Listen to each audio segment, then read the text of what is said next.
Assalamualaikum warahmatullahi wabarakatuh. Selamat datang di channel Kaworu Jiwa, channelnya sang kekasih yang peduli dunia dan akhirat seisinya. Bahasan kali ini tentang perdebatan agama Islam dan Nasrani dengan tema Yesus Tuhan atau bukan. Ikuti videonya sampai tuntas agar tidak salah persepsi. Semoga bermanfaat. Assalamualaikum warahmatullahi wabarakatuh. Buat kawan kita yang Nasrani, salamun ala manittaba'al huda. Bapak tahu artinya ini? Keselamatan dilimpahkan kepada Bapak jika menerima Al-Quran sebagai buku petunjuk. Haleluya, betul? Pertanyaannya sederhana. Saya cukup 5 menit, karena dengan saya banyak dialog, yang pastor pendeta 2 jam cukup masuk Islam. Kalau enggak ya silakan. Karena Islam la ikraha fid din, tidak ada paksaan dalam Islam. Masuk silakan, keluar juga silakan. Karena ada sorga dan neraka. Betul ya Pak? Benarkah Yesus sebagai Tuhan? Tidak.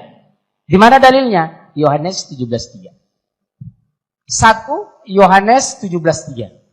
Apa yang disampaikan Bapak tadi benar adanya. Tapi dibatalkan dengan ayat ini. Inilah hidup yang kekal, mengenal satu-satunya Allah yang Esa.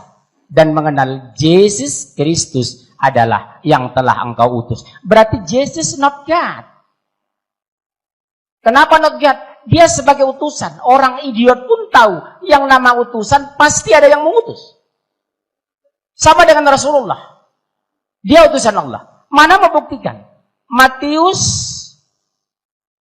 pasal 4 ayat 2. Lukas pasal 2 ayat 21.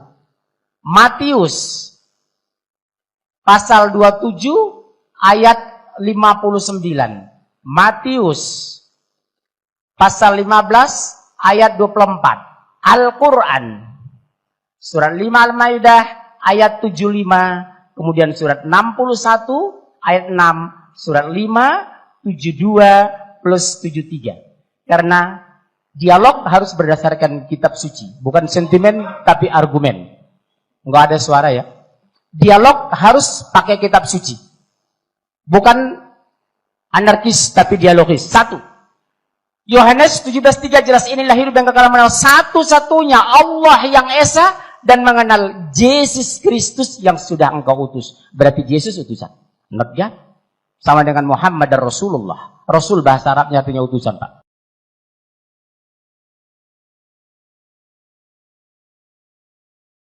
Yang kedua, mana buktinya dia manusia biasa sebagai rasul dalam Islam? Matius pasal 4 ayat 2. Setelah Yesus berpuasa 40 hari 40 malam, maka laparlah ia. Kalau Tuhan mustahil lapar. Makanya kami berpuasa. Yang kedua, Lukas pasal 2:21. Setelah Yesus berusia 8 hari, maka dia khitan, sunat. Dia sunat.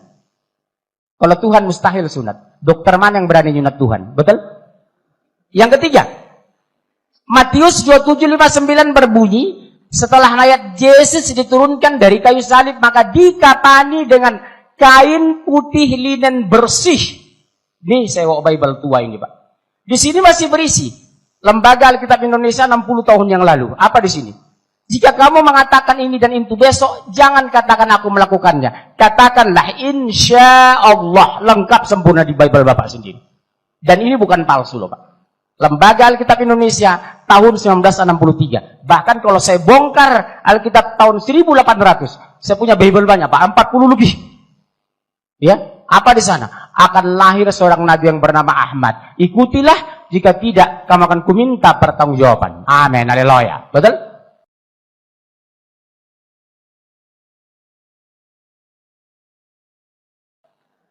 Yang keempat apa?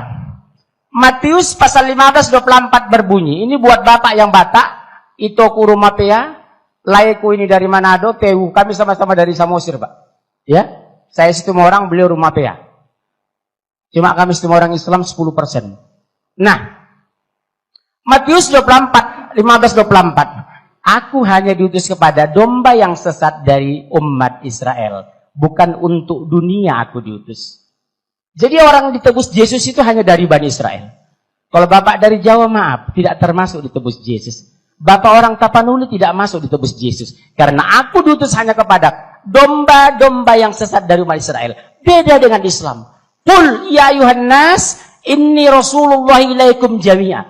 Katakan, hai Muhammad, aku utusan Allah untuk kalian semua. Sadayana di dia. Kabeh nang ngendi? Sudah dison. Mulai bahasa Tapanuli dan masuk ditebus Yesus dison. Matius pasal 15:24. Kesimpulannya, waktu mau habis. Satu menit lagi. Setengah menit. Setengah menit. Yesus puasa, Yesus khitan, Yesus dikapani. Berarti Yesus Muslim. Kenapa Anda Kristen? Siapa pengikut Yesus hari ini? Pengikut Yesus yang setia adalah kami orang Muslim. Bukan Nasrani. Al-Quran surat 5 ayat 75 berbunyi, sesungguhnya Isa putra Maryam hanyalah seorang Rasul. Kenapa Allah mengklarifikasi ini? Karena jelas secara literal dan tekstual Taurat, Injil, Al-Quran, Yesus adalah Nabi. Sampai jumpa, kami kembali ke studio. Tepuk tangan untuk Pak Mudir.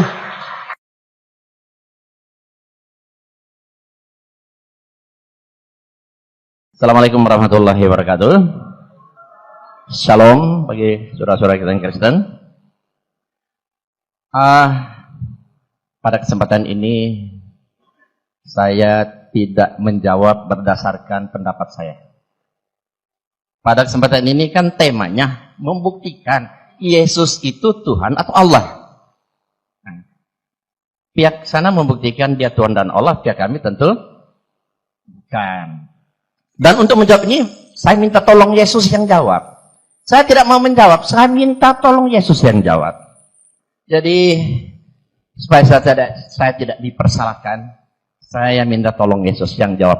Apakah dia Allah atau Tuhan atau bukan? Lihat, Injil itu ada 4. Matius, Markus, Lukas, dan Yohanes.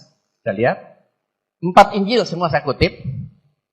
Lalu mereka kecewa dan menolak dia. Maka kata Yesus kepada mereka, titik 2, pembuka. Seorang nabi. Dia ngaku seorang nabi. Dia seorang nabi. Nabi coba 4 Injil. Saya aminkan. Semua umat Islam menjadikan Yesus nabi. Mau tunduk taat ikut Yesus, jadikan beliau nabi. Yesus nggak mungkin bohong. Nggak mungkin. Yesus itu Nabi Isa. Salah seorang nabi yang sangat kami muliakan. Kita lihat, tadi sudah dijelaskan oleh Pak Munzir, bahwa Yesus mengaku dengan jujur, Allah itu satu-satunya. Dan dia hanya diutus. Ini Alkitab sampai versi 3. Kamu lihat versi Alkitab di Indonesia, mungkin saya yang terbanyak. Sekian ratus tahun saya punya. Ya. Lihat, inilah hidup yang kekal itu. Itu bahwa mereka mengenal engkau satu-satunya Allah yang benar. Dan mengenal Yesus Kristus yang telah engkau utus. Yesus yang ngomong ini. Ikut, tunduk, taat. Saya lebih percaya kepada Yesus. Kata Yesus, Allah itu satu-satunya. Dan dia hanya diutus.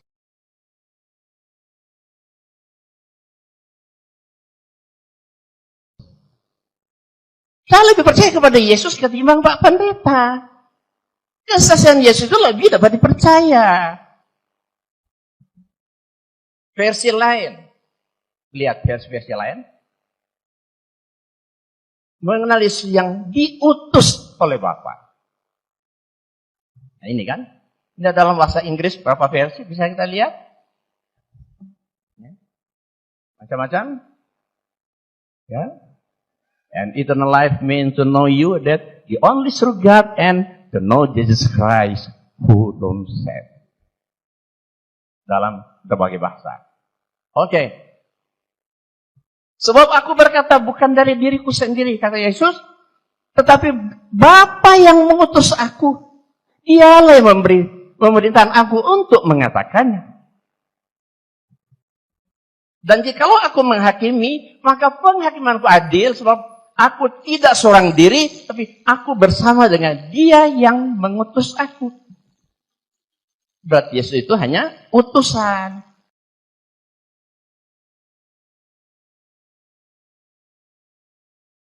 bukan Tuhan. Ya. Segala firman. Firman itu bukan Yesus. Firman itu kun, katakan, kalam Allah. Segala firman yang engkau sampaikan kepadaku, telah aku sampaikan kepada mereka.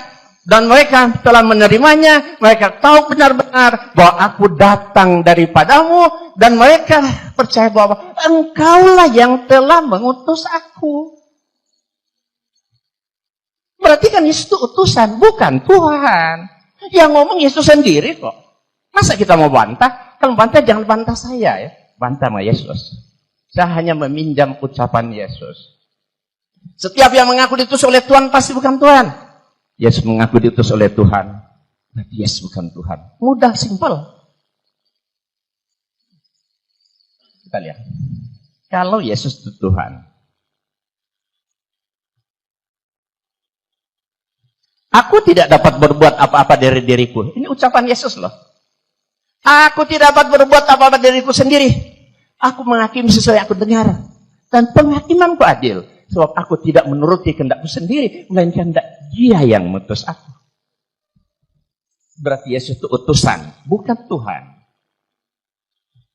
Ya. Kalau Yesus itu Tuhan berdasarkan disampaikan.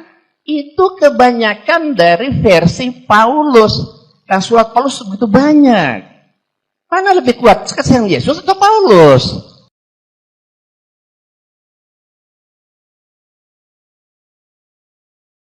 Tentu kesaksian Yesus lebih kuat dong. Setiap yang tidak dapat berbuat apa-apa dari diriku sendiri pasti bukan Tuhan. Yesus nggak bisa berbuat apa-apa atas dirinya, berarti bukan Tuhan. Setiap yang nggak bisa menuruti kehendak sendiri pasti bukan Tuhan. Yesus nggak bisa menuruti kehendaknya sendiri, berarti Yesus bukan Tuhan. Setiap yang mengaku diutus Tuhan pasti bukan Tuhan. Yesus mengaku diutus oleh Tuhan, berarti Yesus bukan Tuhan. Ya. Tapi dia hanya seorang nabi. Yesus tidak tahu musim. Keesokan harinya sudah Yesus dan ke-12 muridnya meninggalkan Betania. Yesus merasa lapar. Dan dari jauh ia melihat pohon ara yang sudah berdaun. Ia mendekatinya untuk melihat. Kalau ia mendapatkan apa-apa dari pohon itu. Tapi waktu dia mendekat ternyata tidak ada. Akhirnya apa? Pohonnya dikutuk. Tidak berbuah. Kalau Yesus itu Tuhan, kenapa Tuhan lapar? Kedua, sebenarnya kalau Yesus Tuhan, tanpa mendekat dia tahu. Walaupun dari jauh dia tahu pohon itu berbuah apa enggak. Ketika dia mendekat tidak ada buahnya. Sebagai Tuhan, hai pohon ara, keluarlah buahmu. Itu baru Tuhan. Iya kan?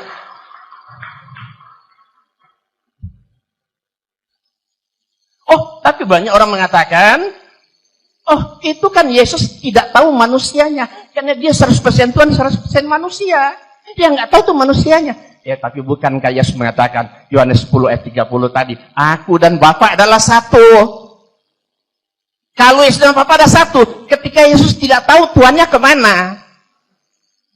Kemana Tuhannya? Gua cabut, pergi dulu, gua tinggalin, apa gitu?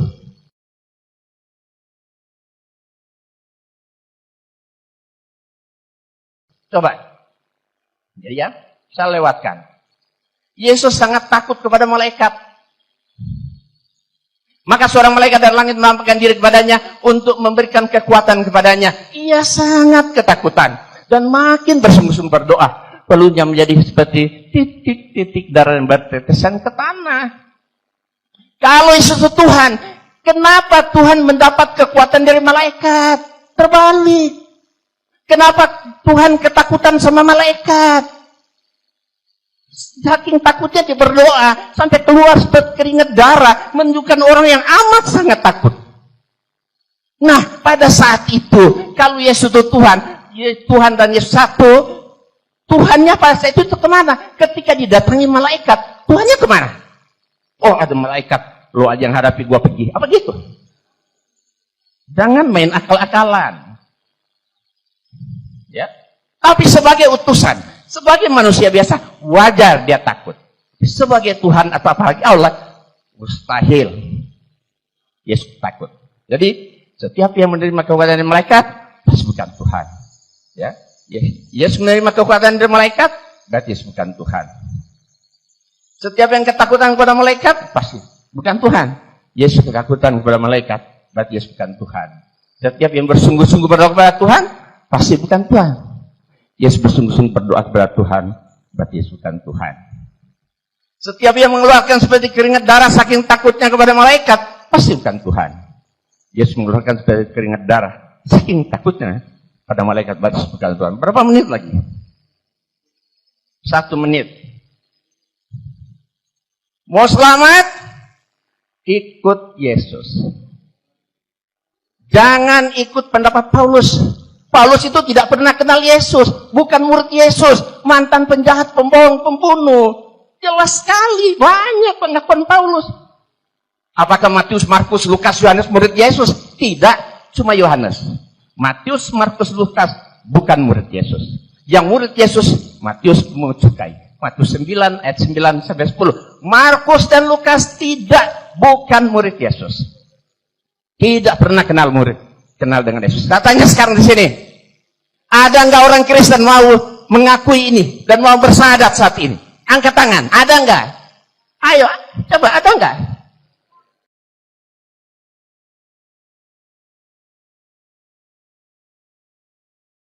Ya. Pertanyaan mau saya jawab Bapak tadi. Kenapa Islam melihat logika dan kenapa kisah para rasul? Jangan pikirkan, kenapa mau saya pakai itu. Islam tidak pernah menjelaskan ketuhanan pakai logika, tapi tolong dihapus dong. Tolong. Cepat. Bekerja kayak orang Batak. Lihat orang Batak itu. Belanda aja dia lusir 350 tahun di Jawa. Sumatera cuma 3,5 tahun. Saya jelaskan. Penjelasan tentang Yesus itu sangat bertele-tele. Di satu pihak mengatakan Tuhan penjelasan dari Paulus. Di pihak lain penjelasan Al-Bible, Yohanes tadi, dia bukan Tuhan. Islam sederhana. Surat 20, surat Toha, ayat 14. Bukan logika, pendekatan literal dan tekstual. 1. Innani anallah. La ilaha illa ana fa'burni. Mengabdilah kepadaku. Wa aqimis sholata li zikri. Dirikanlah sholat untuk mengingatku. Sempurna bicara Allah dan pengabdian. Tidak ada satu dalil mengatakan sesungguhnya aku adalah Yesus, maka sembahlah aku. Yang ada, aku adalah utusan Allah. Haleluya. Sementara Al-Quran, Allah yang mengakui dirinya, bukan diakui umatnya, beda. Kalau Kristen, aku melihat Yesus, aku melihat Yesus. Yesus sendiri tidak mengaku. Kalau ini terbalik. Innani anallah, sesungguhnya aku adalah Allah. La ilaha illa ana, tidak ada yang kita agungkan, kita tinggikan illallah, kecuali Allah. Fa'budni, ada kata perintah. Yesus tidak pernah mengatakan, hei kaum Nasrani, sembahlah aku. Nasrani tidak ditemukan di Bible. Kata Kristen ditemukan ketika di mana? Antioquia. Betul kan Pak? Yang ketiga, dirikanlah sholat untuk mengingatku. Ada sarana. Makanya satu-satunya agama di muka bumi yang bisa dipertanggungjawabkan sistem ketuhanannya hanya Islam. Transparan, objektif, dan universal. Tidak bertele-tele. Oke lah, Bapak akui tadi sebagai Tuhan. Kita bisa bantah. Yesus mengatakan, aku hanya utusan Allah. Yang paling menyakitkan bagi saudaraku yang derita panduli. Aku diutus hanya kepada domba-domba yang sesat dari umat Israel. Bukan untuk dunia aku diutus. Kasihan saudara saya ini orang Batak. Beliau tidak ditebus oleh Yesus. Itu jelas Pak. Saya kira cukup sekian. Terima kasih.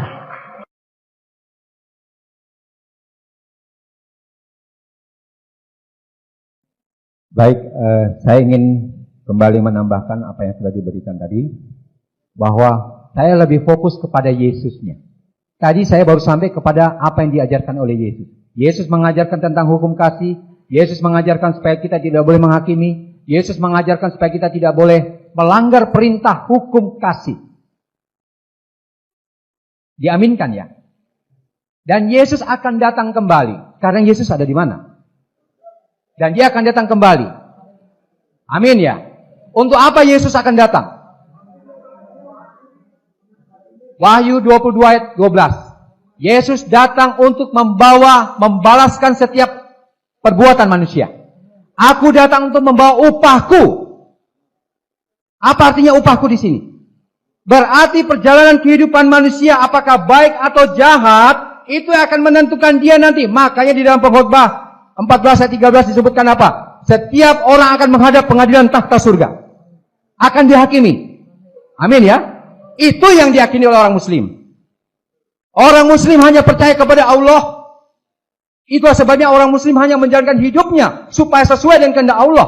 Karena apa? Yang akan dibawa oleh setiap orang pada saat dia sebentar meninggal adalah amal dan perbuatannya. Itulah sebabnya Injil juga mengajarkan banyaklah berbuat baik karena perbuatan baik menutupi banyak dosa. Jadi tidak bertentangan. Yang saya mau tambahkan di sini adalah soal Yesus Kristus. Bapak-bapak, saya ingin fokuskan. Maaf, saya bukan bicara riak atau menyombongkan diri. Kalau mau saya bahas soal masalah bahasa aslinya dalam bahasa Aramaik, bahasa Yunani, dan bahasa Ibrani, mungkin tidak cukup waktu 1 minggu di sini. Ya, saya hanya mau simpulkan begini, Pak. Yesus pada saat dia datang, dia untuk menggenapi janji Allah khusus kepada bangsa Israel, bukan kepada bangsa lain. Ya, itu harus kita aminkan, ya dan amin. Ya.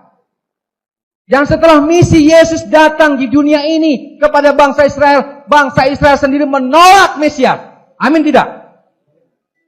Kenapa bangsa Israel menolak Mesias? Karena yang diinginkan oleh bangsa Israel bukan Mesias kayak begini yang diinginkan. Mereka berharap kalau bisa Mesias itu bisa menjadi seorang raja yang besar. Mereka mengingat kebesaran Daud, mengingat kebesaran apa? Sulaiman. Tapi yang datang kok Mesiasnya seperti ini. Itu yang ditolak oleh orang Yahudi. Ya.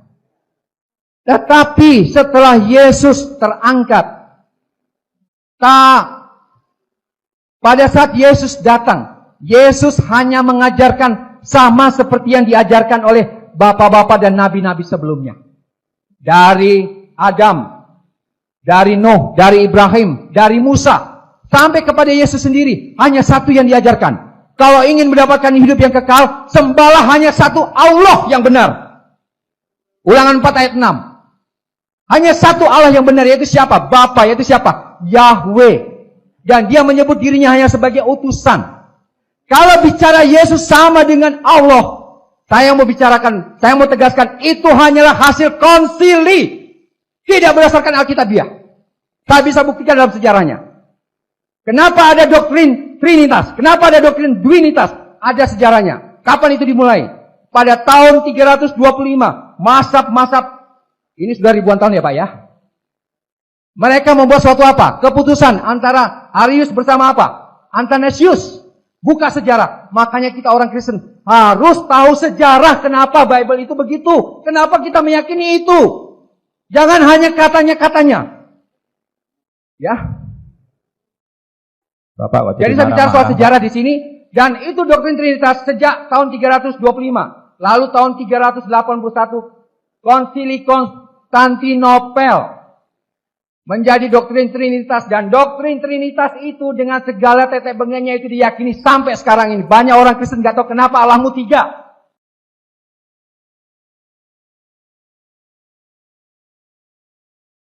Ya, jadi tadi sudah disampaikan Matius 16 ayat 27.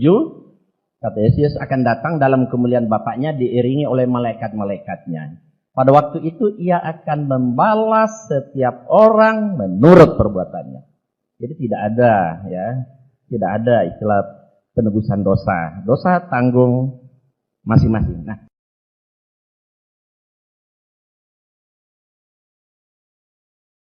kemudian tadi Bapak ingin mengcounter Yohanes 13:13 yang Bapak tanyain Bapak samping saya bilang mana bukti Yesus ngaku dia Allah. Yang Bapak sebut itu Yesus itu ngaku Tuhan. Yohanes 13:13. Seluruh Alkitab cuma ada satu.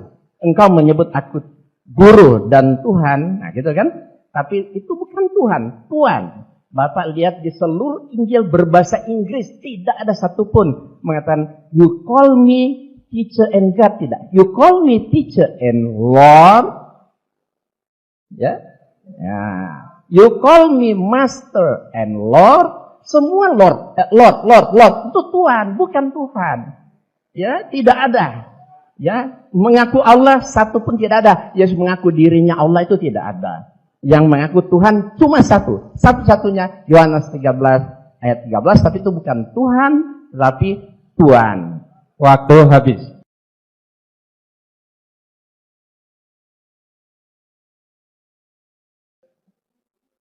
Tadi ada yang menanyakan ya tentang Yesus sebagai nabi di Quran. Itu banyak.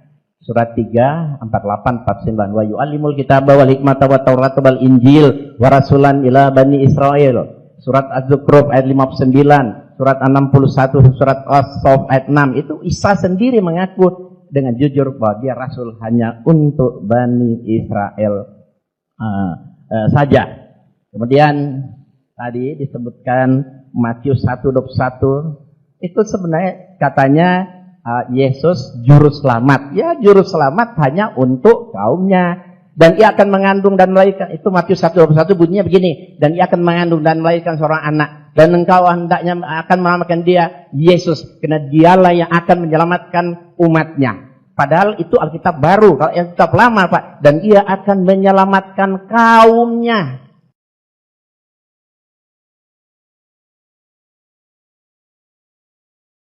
Siapa kaumnya? Anak keturunan Yakub, Bani Israel. Karena Yesus diutus hanya untuk Bani Israel saja. Jadi Bapak ini kok dulu Kristen masuk Islam, karena balik ke Kristen, mantan mu'alaf. Makanya dia balik karena pemahaman Quran itu sangat cetek sekali, saya lihat tuh ya. Dia angkat Az-Zukhruf. Katanya, ya sebentar ya, katanya menurut tolong mohon pemateri siapapun tidak boleh nistakan personal. Ya. Menurut surat Luqman katanya Yesus tahu kiamat. Sementara menurut surat Az-Zukhruf ayat 61, ya, di sana Yesus tahu tentang kiamat. Padahal ayat itu bunyinya Yesus menerangkan tentang sebenarnya tanda-tanda terjadi kiamat. Bukan Yesus tahu kapan terjadi kiamat. Sehingga kesimpulannya hanya Allah tahu kiamat, Yesus tahu kiamat, berarti Yesus Allah. Padahal Yesus hanya menjelaskan tanda-tanda kiamat. Coba lihat di Alkitab. Yesus sendiri ngomong apa? Tetapi tentang hari dan saat itu tidak ada seorang pun yang tahu. Malaikat di surga tidak, dan anak pun tidak, hanya Bapa. Yesus ngaku dia nggak tahu kiamat. Kenapa Bapak memakai dalil Quran Yesus tahu kiamat? Yesus ngaku aja dia nggak tahu kiamat.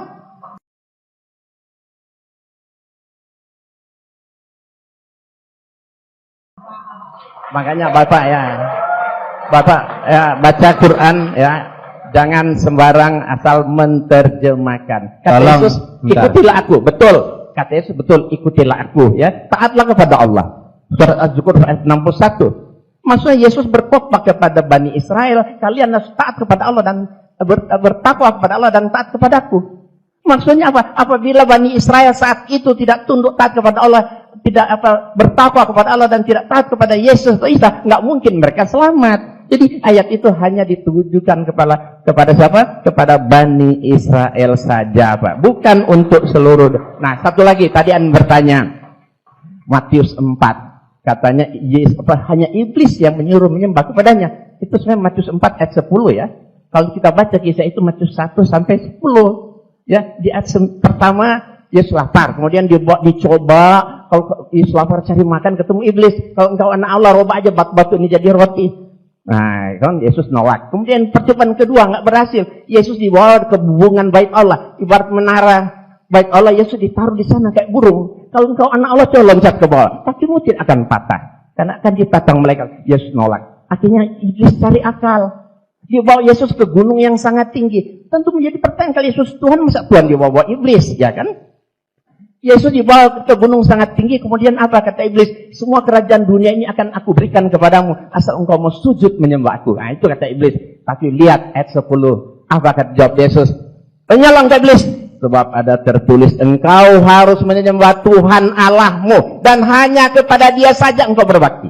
Lihat, Matius 4 ayat 10.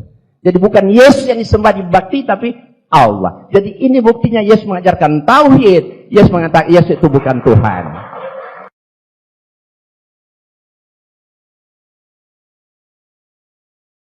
Tadi Pak Munsir bilang dengan Pak Insan bahwa Yesus diutus hanya untuk orang Israel, bahkan ketiga pembicara. Saya mau katakan itu cuma 1-2 ayat yang Anda kutip, tapi puluhan ayat di Alkitab yang mengatakan Yesus datang untuk segala bangsa, karena begitu besar kasih Allah akan dunia ini, sehingga dia mengaruniakan anak yang tunggal supaya barang siapa yang percaya kepadanya tidak binasa. Bahkan Yesus sendiri mengatakan, pergilah jadikanlah segala bangsa muridku, sebagaimana aku diutus untuk dunia, aku mengutus kamu kepada dunia.